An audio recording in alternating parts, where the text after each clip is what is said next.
तो आपका साथ मैं हूं राजीव। इंडिया न्यूज लेकर आया है आपके लिए दुनिया का सबसे तेज बुलेटिन न्यूज 222 सिर्फ 22 मिनट में देश और दुनिया की 222 खबरें। जी हाँ, बस सिर्फ 22 मिनट आप बने रहिए हमारे साथ। पूरी दुनिया की एक खबर हम आपको देंगे।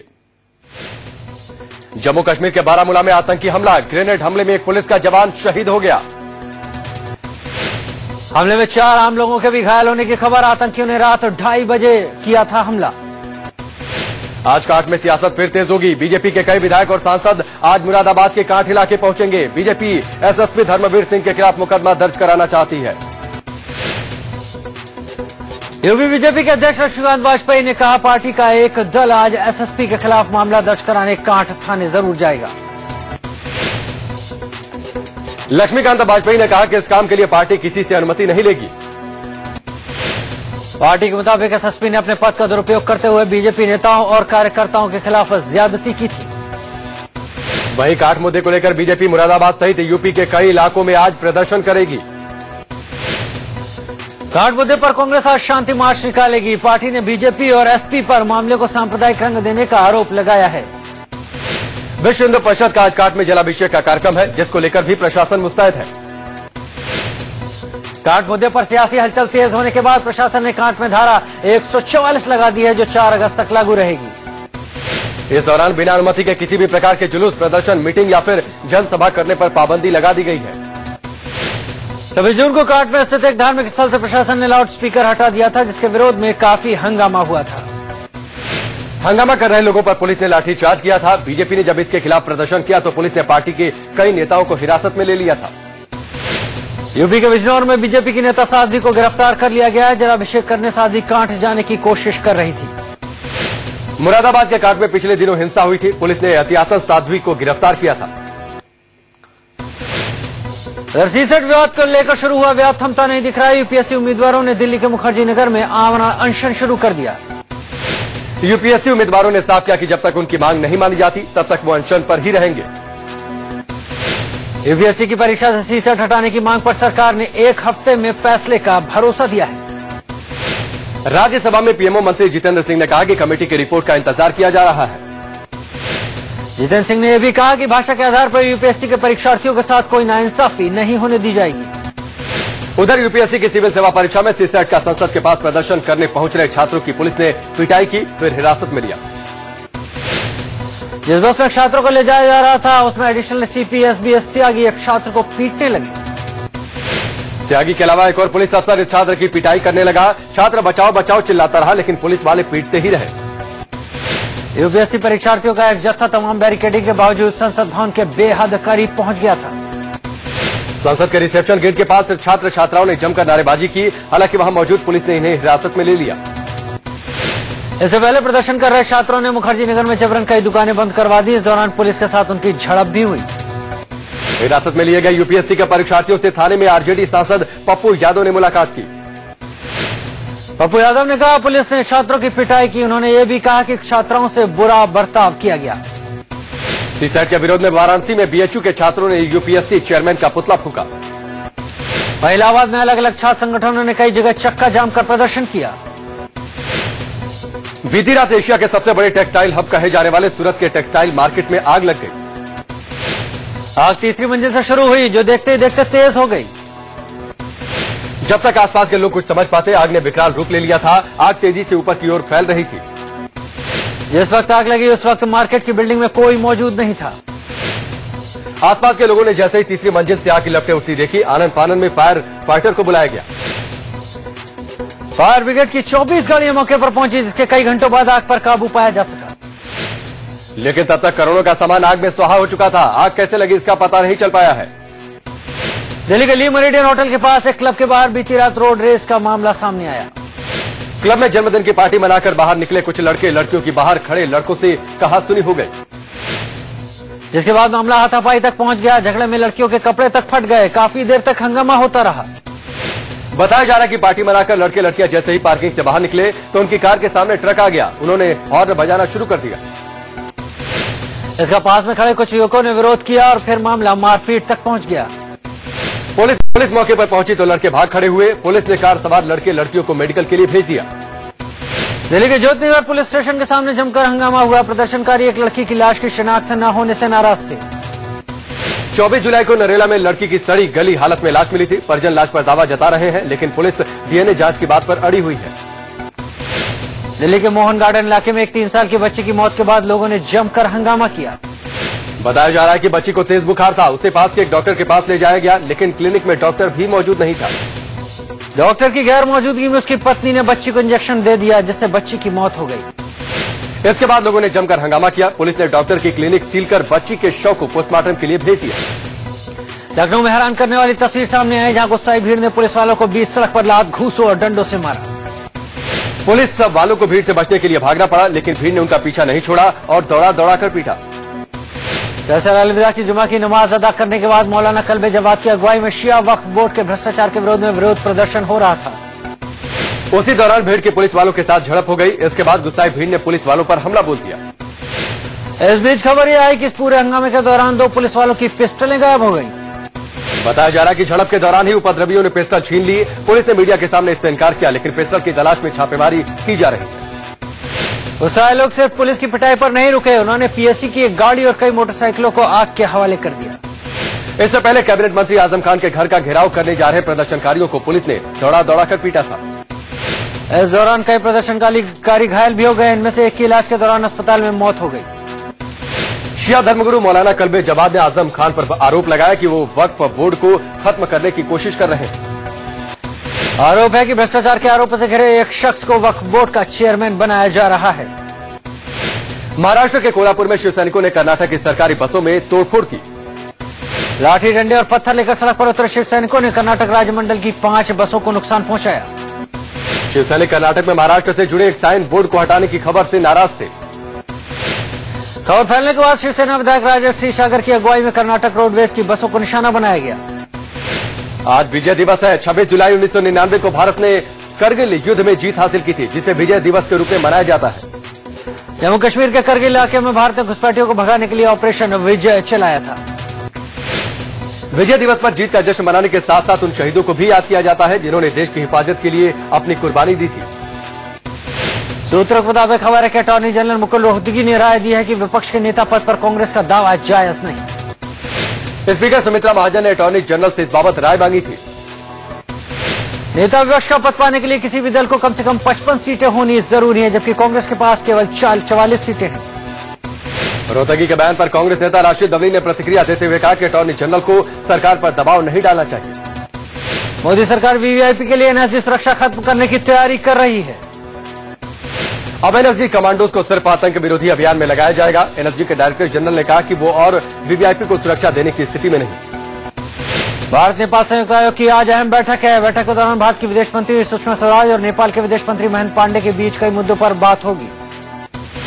दोनों देशों के बीच राजनीतिक, सीमा सुरक्षा, आर्थिक सहयोग, ऊर्जा और जल संसाधन जैसे कई मुद्दों पर बातचीत हो सकती है। संयुक्त आयोग की बैठक में कुछ अहम समझौतों की भी उम्मीद की जा रही है। भारत नेपाल संयुक्त आयोग की बैठक 23 साल बाद हो रही है। विदेश मंत्री सुषमा स्वराज के बाद पीएम नरेंद्र मोदी 3 अगस्त को नेपाल दौरे पर जा सकते हैं। वित्त मंत्री अरुण जेटली ने काले धन पर लोकसभा में बताया कि काला धन रखने वालों में कुछ एनआरआई के नाम भी सामने आए। जेटली ने यह भी कहा कि काला धन छिपा कर रखने वाले कई लोगों की पहचान भी की गई है और ऐसे लोगों के खिलाफ इनकम टैक्स विभाग कार्रवाई भी कर रहा है। जिंदगी में कभी भी काला धन भारत वापस नहीं आने की बात कहने वाले बीजेपी सांसद निशिकांत दुबे के बयान पर लोकसभा में वित्त मंत्री जेटली ने सफाई जवाब दिया। जेटली ने चुटकी लेते हुए कहा कि काला धन निशिकांत जी की इसी जिंदगी में वापस आ जाएगा। उत्तराखंड के सीएम हरीश रावत ने उपचुनाव में धारचूला विधानसभा सीट जीत ली। सीएम बने रहने के लिए हरीश रावत को यह चुनाव हर हाल में जीतना था। फरवरी में मुख्यमंत्री पद संभालने वाले रावत को 6 महीने के अंदर विधानसभा चुनाव जीतना था। उत्तराखंड में हुए उपचुनाव में सभी तीनों सीटों पर कांग्रेस ने जीत हासिल की। धारचूला से जहां हरीश रावत जीते तो वहीं डोईवाला से कांग्रेस उम्मीदवार हीरा सिंह बिष्ट और सोमेश्वर से रेखा आर्या ने बाजी मारी।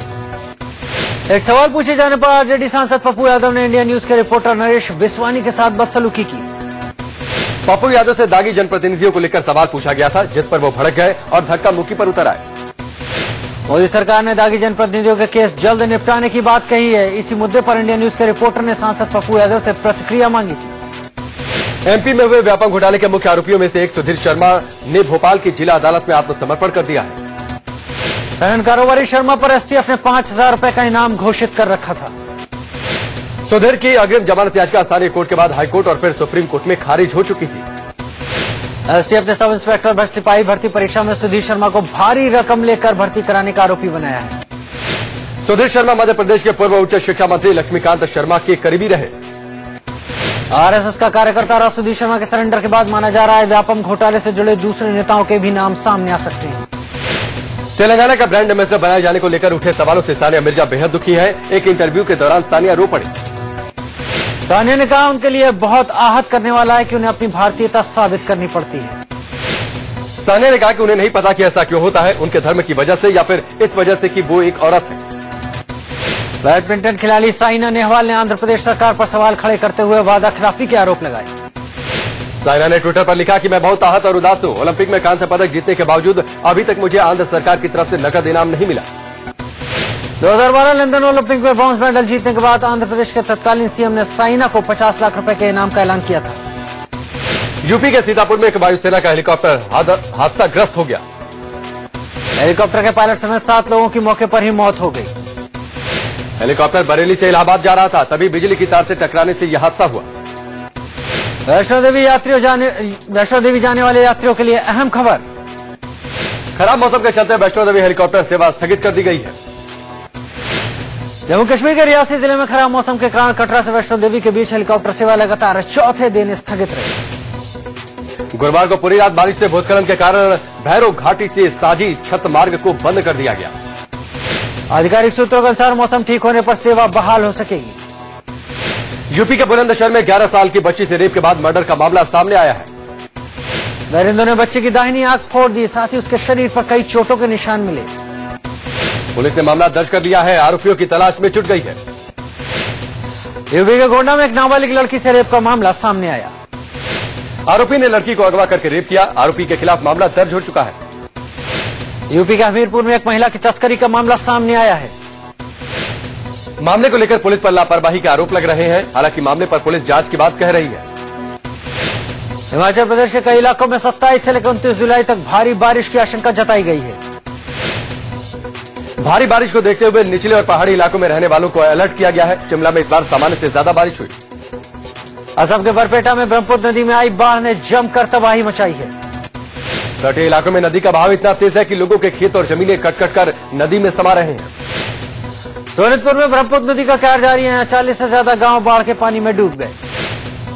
असम का नॉर्थ लखीमपुर जिले में 50 से ज्यादा गांव डूब चुके हैं। लगभग 30,000 लोगों पर बाढ़ का असर है। मध्य प्रदेश के भाटपारा में बाढ़ ने जमकर तबाही मचा दी।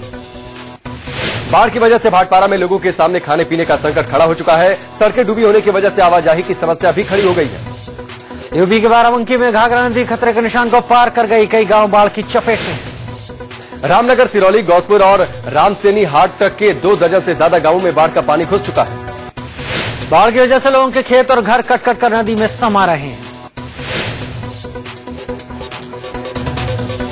यूपी के कानपुर में भी बाढ़ जैसे हालात है। गंगा नदी के आसपास रहने वाले लोग सबसे ज्यादा प्रभावित हैं। कई इलाकों में घुटने भर तक पानी है। दिल्ली के रोहिणी में एक महिला को ससुराल वालों ने जिंदा जला दिया। सफदरजंग अस्पताल में इलाज के दौरान महिला की मौत हो गई। बदी सास ससुर और 2 रिश्तेदारों पर जिंदा जलाने का आरोप है। पुलिस ने जांच शुरू कर दी। गुड़गांव में नेशनल हाईवे पर एक कार के भीतर से शख्स की लाश मिलने से सनसनी फैल गई। मृतक शख्स की पहचान हो गई है। वो गुड़गांव का रहने वाला है। चंडीगढ़ में ट्रिपल मर्डर से सनसनी फैल गई। ये एक कांस्टेबल ने पहले अपनी पत्नी, फिर एक महिला और आखिर में खुद को गोली मार ली। इलाज के दौरान कांस्टेबल की पत्नी की मौत हो गई। बाकी दोनों की हालत गंभीर बनी हुई है। मुंबई के मीरा रोड के हॉली क्रॉस स्कूल में 9वीं में पढ़ने वाली 13 साल की छात्रा ने फिनाइल पीकर खुदकुशी करने की कोशिश की। लड़की को बेहोशी की हालत में अस्पताल में भर्ती कराया गया, जहां उसकी हालत गंभीर बनी हुई है। आरोप है कि स्कूल के एक टीचर ने छात्रा का पीटी के टीचर के साथ अफेयर की अफवाह फैलाई। इसी बात को लेकर पीड़ित सदमे में थी। पंजाब के गुरदासपुर में पति पत्नी में हुए झगड़े के बाद पत्नी ने खुदकुशी कर ली। पुलिस ने मृतक महिला के पति समेत 3 लोगों को गिरफ्तार किया है। मृतक की 6 साल की बच्ची ने अपने पापा पर मम्मी को प्रताड़ित करने का आरोप लगाया। पंजाब के बटाला में प्यार में नाकाम प्रेमी ने दिन दहाड़े गुरुद्वारे से निकल रही लड़की का गला रेत कर कत्ल कर दिया। पुलिस ने आरोपी हीरा सिंह को गिरफ्तार कर लिया है। आरोप है कि हीरा सिंह लड़की से एकतरफा प्यार करता था और अक्सर उसे परेशान भी करता था। पंजाब में पटियाला पुलिस ने विदेश भेजने का झांसा देने वाले एक इंटरनेशनल गिरोह का पर्दाफाश किया। पुलिस ने इस गिरोह के 8 सदस्यों को गिरफ्तार किया है। ये गिरोह अब तक लोगों से 75 लाख रुपए की ठगी कर चुका था।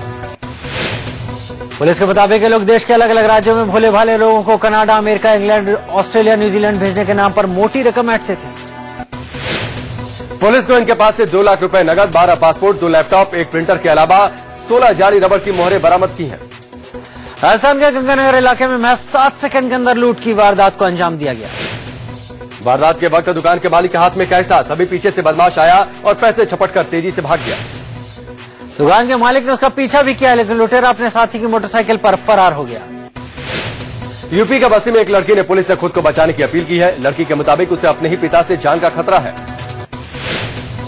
लड़की के मुताबिक उसके पिता ने 30,000 रुपए में उसे एक अधेड़ उम्र के शख्स को बेच दिया था, लेकिन उसने भागकर अपनी किसी तरह जान बचाई। लखनऊ के इंदिरापुरम में करीब 6 बदमाशों ने एक रिटायर्ड इंजीनियर के घर से लाखों के गहने और कैश लूट लिए। लुटेरों ने परिवार वालों को बंधक बनाकर घर में लूटपाट की वारदात को अंजाम दिया। गाजियाबाद में पुलिस ने शातिर लुटेरों के गैंग का पर्दाफाश करते हुए 3 लुटेरों को गिरफ्तार किया। चोरों के इस गैंग को एक रिटायर्ड फौजी चला रहा था। लुटेरों के पास से लाखों की भारतीय और विदेशी करेंसी समेत लैपटॉप, मोबाइल और कैमरे भी बरामद किए गए। फिल्म अभिनेता राजेश खन्ना का बंगला आशीर्वाद बिकने के बाद उनके लिव इन पार्टनर रही नीता अडवाणी कानूनी नोटिस भेजने का मन बना रही है। राजेश खन्ना की दोनों बेटियां ट्विंकल और रिंकी खन्ना ने एक बिजनेसमैन को यह बंगला 90 करोड़ रुपए में बेच दिया। वहीं नीता अडवाणी के मुताबिक राजेश खन्ना चाहते थे कि उनकी मौत के बाद बंगले को म्यूजियम बना दिया जाए। राजेश खन्ना की मौत के बाद नीता अडवाणी ने राजेश खन्ना की कुल 200 करोड़ की संपत्ति पर अपना दावा ठोक दिया था। नियम के मुताबिक प्रॉपर्टी बेचे जाने के 14 दिनों तक ही उस पर दावा किया जा सकता है। नोएडा के सेक्टर 20 में बच्चा चोरी के आरोप में 4 लोगों को गिरफ्तार किया गया है। सेक्टर 6 से 4 आरोपियों ने 21 जुलाई को एक 7 महीने का बच्चा चोरी किया था। गाजियाबाद में बच्चा चोर गिरोह का खुलासा हुआ है। पुलिस ने आरोपी मां बेटे को गिरफ्तार किया। पुलिस ने दोनों आरोपी के चंगुल से 2 लड़कियों को छुड़ाया। आरोपी इन बच्चों को दिल्ली बेचने जा रहे थे। पुलिस के मुताबिक 2 लाख रुपए में हुआ था सौदा। बच्चों को भीख मंगवाने के लिए बेचा जा रहा था। मेरठ के मकबरा डिग्गी मोहल्ले में परिवारों की लड़ाई में एक शख्स की मौत हो गई। घर के बाहर जानवर बांधने को लेकर झगड़ा शुरू हुआ। पड़ोसी पर आरोप है कि उसने साजिद को पीट कर मार डाला। उसके बाद साजिद के घर वालों ने आरोपी पड़ोसी के घर को आग के हवाले कर दिया। दिल्ली के BR अम्बेडकर कॉलेज के बाहर डूटा ने हंगामा किया। ये लोग कॉलेज के प्रिंसिपल पद पर GL अरोड़ा की दोबारा नियुक्ति का विरोध कर रहे थे। प्रदर्शनकारियों का कहना है जो शख्स प्रोफेसर पवित्रा के आत्मदाह का आरोपी है उसे प्रिंसिपल कैसे नियुक्त किया जा सकता है। नोएडा में गलगोटिया कॉलेज के छात्रों ने कॉलेज के स्टाफ और फैकल्टी मेंबर को बंधक बना लिया। फीस बढ़ाने को लेकर कई दिनों से प्रदर्शन कर रहे थे छात्र। पुलिस ने किसी तरह से छात्रों को समझाकर मामले को शांत किया। यूपी के रायबरेली में एक स्कूल वैन पलट गई। वैन का ड्राइवर और कंडक्टर दोनों नशे की हालत में पाए गए। गनीमत यह रही कि हादसे के वक्त कोई भी बच्चा वैन में नहीं था। यूपी के रामपुर में धरने पर बैठी 13 महिलाओं को गिरफ्तार किया गया। नई जेल बनाने का विरोध कर रही थी महिलाएं। महिलाओं ने धरना जबरन खत्म कराने पर आत्मदाह की चेतावनी दी थी। कॉमनवेल्थ गेम्स के दूसरे दिन भी भारत का विजय अभियान जारी है। दूसरे दिन भारत को 1 गोल्ड, 1 सिल्वर और 1 ब्रॉन्ज मेडल मिले। अब भारत के पास कुल 10 मेडल हो चुके हैं। दूसरे दिन भारत के अभिनव बिंद्रा ने निशानेबाजी में गोल्ड मेडल जीतकर भारत को एक और गोल्ड मेडल दिलवाया। 53 किलो महिला वर्ग के वेट लिफ्टिंग में भारत की संतोषी मात्सा ने कांस्य पदक जीता। संतोषी ने कुल 188 किलो का भार उठाया। कॉमनवेल्थ खेलों में आज भारत 10 मीटर एयर पिस्टल में अपनी चुनौती पेश करेगा। जबकि बॉक्सिंग में 64 किलो वर्ग के राउंड ऑफ 32 में भारत के मनोज कुमार से सबको उम्मीदें हैं। बॉक्सिंग के 75 किलो वर्ग में भारत के विजेंदर सिंह का भी राउंड ऑफ 32 में आज मुकाबला होगा। जूडो में भी आज भारत 90 किलो वर्ग में भारत के अवतार सिंह राउंड ऑफ 16 में स्कॉटलैंड के खिलाड़ी से भिड़ेंगे। जूडो पुरुष के 100 किलो वर्ग मुकाबले में आज भारत अपनी चुनौती पेश करेगा। कॉमनवेल्थ गेम्स में आज पुरुष हॉकी टीम का मुकाबला स्कॉटलैंड की टीम से और इससे पहले कल भारतीय हॉकी टीम एक मैच जीत चुकी है। जडेजा एंडरसन विवाद में आईसीसी ने सुनवाई करते हुए जडेजा को लेवल 1 में दोषी करार दिया। इसके तहत जडेजा पर मैच फीस का 50% जुर्माना लगा। वहीं एंडरसन पर लगे आरोपों पर 1 अगस्त को सुनवाई होगी। जडेजा पर जुर्माना लगने के बाद बीसीसीआई इस फैसले के खिलाफ अपील करेगा। भारत ने फूड सब्सिडी में कटौती करने वाले ट्रेड फैसिलिटेशन एग्रीमेंट यानी TFA को समर्थन नहीं देने का फैसला किया। भारत ने WTO में कड़े शब्दों में जता दिया करार तब तक टले जब तक फूड सिक्योरिटी करार तब तक टले जब तक फूड सिक्योरिटी से जुड़ी चिंताओं का समाधान नहीं हो जाता। जेट एतिहाद ने अपने किराए में 20 से 50% तक की छूट दी है। 135 इंटरनेशनल डेस्टिनेशंस के लिए किराए में कमी हुई। जेट और एतिहाद ने इकोनॉमी और बिजनेस क्लास पैसेंजर्स के लिए ऑफर पेश किया है। 1 सितंबर से 30 नवंबर तक इंटरनेशनल फ्लाइट्स के लिए ये ऑफर है। सुप्रीम कोर्ट ने दिल्ली सरकार से तिहाड़ जेल परिसर में ऐसी जगह तलाशने को कहा है जिसे सुब्रत राय डील रूम के तौर पर इस्तेमाल कर सके। इससे पहले सुब्रत राय के वकीलों की ओर से तिहाड़ परिसर में ही संपत्तियों के मोल भाव के लिए डील रूम की मांग की गई थी। कोयला घोटाले की रोजाना सुनवाई का रास्ता साफ हो गया है। चीन के एक सरकारी अखबार के मुताबिक नई रेल लाइन तिब्बत से भारत में अरुणाचल प्रदेश की सीमा के करीब तक पहुंचेगी। सुरक्षा के लिहाज से भारत के लिए काफी खतरनाक साबित हो सकता है। चीन ने 2020 तक ल्हासा को दक्षिण तिब्बत से जोड़ने वाली रेलवे लाइन का विस्तार करने की योजना बनाई है। इराक के विद्रोही संगठन ISIS ने कहा कि उसने इराकी लड़कियों का खतना करवाने जैसा कोई फतवा नहीं दिया। गुरुवार को संयुक्त राष्ट्र के अधिकारी ने दावा किया था कि ISIS ने इराक में अपने कब्जे वाले इलाके में 11 से लेकर 46 साल तक की सभी महिलाओं को खतना करने का फरमान सुनाया है। पाकिस्तान में ISI के हेडक्वार्टर में भारत की जासूसी के लिए कॉल सेंटर बनाया गया है। इस कॉल सेंटर में जासूसी के लिए कई ISI एजेंट बैठे रहते हैं। एजेंट भारतीय सेना की मूवमेंट के विषय में फोन के जरिए जानकारी जुटाते हैं। गाजा पट्टी पर इजरायल के हवाई हमलों में शीर्ष उग्रवादी कमांडर, उसके 2 बेटे और एक गर्भवती महिला मारी गई। हमलों में अब तक 832 फिलिस्तीनी मारे जा चुके हैं। गाजा में 18 दिन से चल रही लड़ाई अब वेस्ट बैंक तक फैल गई है। पाकिस्तान के पंजाब प्रांत में एक जमींदार ने बकरी चोरी करने का आरोप लगाकर 10 साल के बच्चे की दोनों बाहें काट ली। गुरुवार को क्रैश हुए एयर अल्जीरिया के विमान का मलबा बुर्किना फासो की सीमा के पास मालवी मिला। विमान में सवार 110 यात्रियों, चालक दल के 6 सदस्यों समेत 116 लोग मारे गए। मरने वालों में ज्यादातर फ्रांसीसी थे। जर्मनी में म्यूनिख एयरपोर्ट के ऊपर उड़न खटोले पर एक कलाकार ने पियानो बजाया। एल्यूमिनियम शीट से बने इस उड़न खटोले को हेलीकॉप्टर से बांधा गया था। इस मौके पर संगीत की धुन पर दर्शक जमकर थिरके।